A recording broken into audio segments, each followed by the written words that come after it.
everybody in Laurel County, you need to be in your basement, you need to be in your safe place, and you need to be there now. The chances are right now the tornado sirens are going off into London.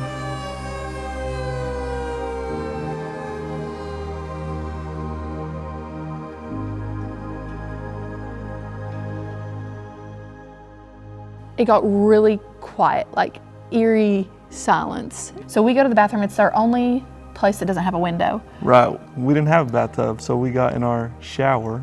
Mind you, it's three feet wide. Yeah. It's not that big. It's just like one of those stand-up showers.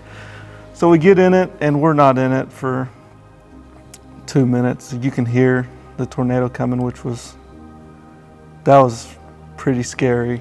And then I remember looking at him and just like probably 5 seconds before it actually hit us, telling you like, I really don't like this, because it's just like it was an instant realization, like, wow, this is probably gonna be really bad.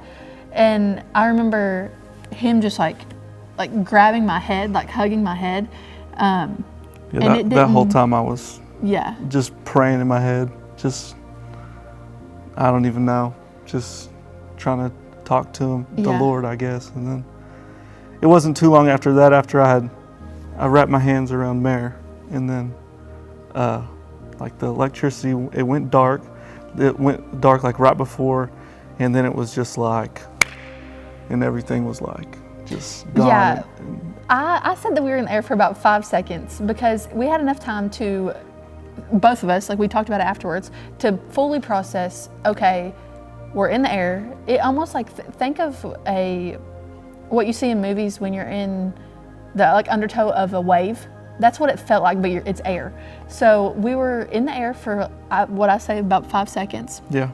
And we had full time to think, okay, we're in the air, we're about to die. Something's just gonna come impale us, something's gonna come, cut limbs off, whatever.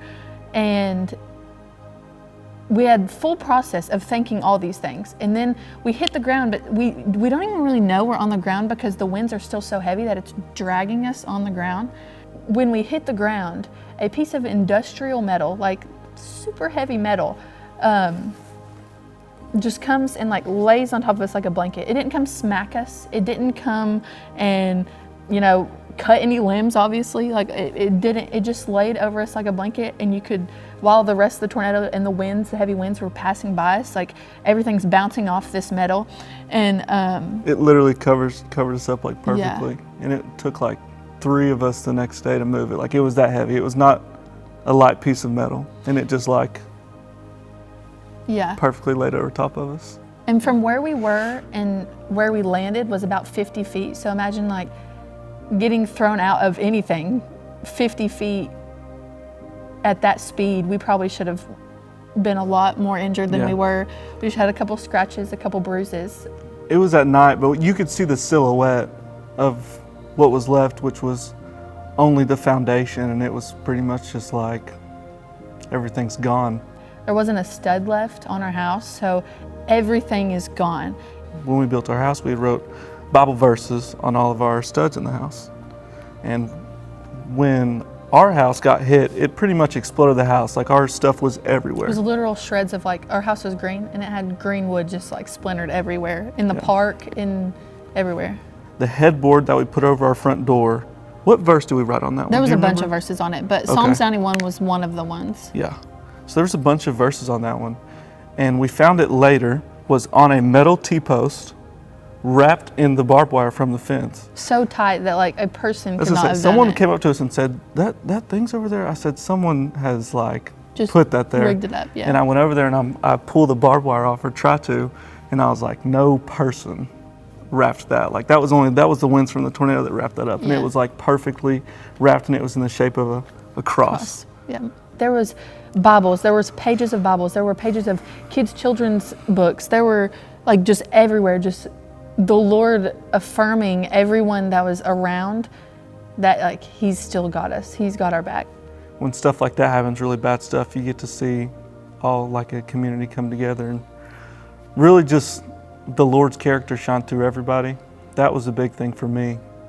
It's even people who might not even believe in Jesus. Everyone's got a characteristic and a piece of Jesus in them, so that was nice to see. Yeah. And everyone coming to help us out. And I know you mentioned to me before that since we got married, like you didn't feel like you had like not that this wasn't a good place for you, but like it wasn't a home for you, and until like right, I'm not the from tornado. here. Yeah, he's from Santa Ana, so she's grown up here her whole life, so like Yeah. I didn't, like me moving here didn't feel really a sense of community. And then after that tornado, I felt like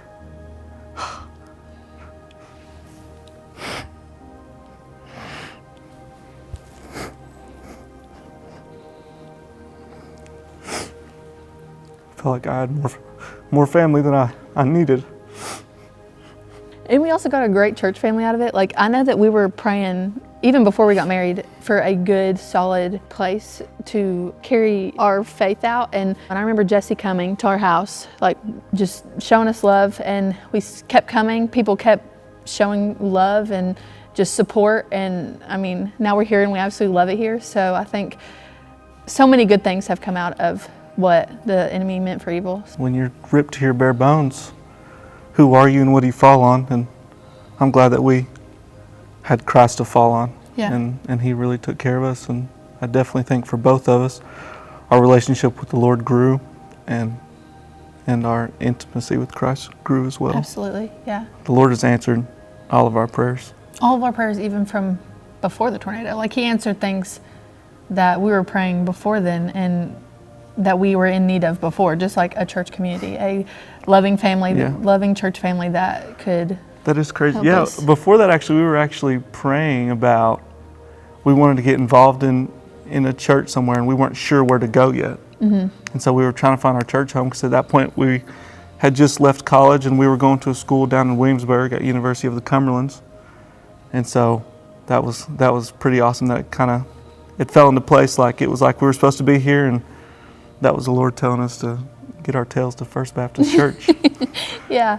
I would just encourage everyone to pray to either figure out your purpose or to give you the courage to carry out the purpose that the Lord has laid on your heart, because you do have a purpose here. Every single person here, nobody's here on accident. And I would just say, like, that was the biggest thing for me, that just like figuring out what the Lord's purpose is in my life and JD's life.